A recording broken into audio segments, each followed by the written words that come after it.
August 9ରେ Koraput ଗସ୍ତରେ ଯିବେ ମୁଖ୍ୟମନ୍ତ୍ରୀ। ଜୟପୁରରେ ବାଣ୍ଟିବେ ତୃତୀୟ ପର୍ଯ୍ୟାୟ ସୁଭଦ୍ରା କିସ୍ତି। ଆସନ୍ତା 9 ତାରିଖରେ ମୁଖ୍ୟମନ୍ତ୍ରୀ ମୋହନ ଚରଣ ମାଝୀ କୋରାପୁଟ ଗସ୍ତରେ ଆସିବେ। ଜୟପୁର ସୁଭଦ୍ରା ଯୋଜନାର ତୃତୀୟ କିସ୍ତି ଟଙ୍କା ପ୍ରଦାନ କରିବେ।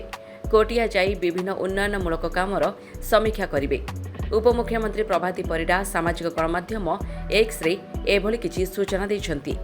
ଉପମୁଖ୍ୟମନ୍ତ୍ରୀଙ୍କ ସୂଚନା ପରେ ପ୍ରଶାସନିକ ତତ୍ପରତା ଦେଖିବାକୁ ମିଳିଛି।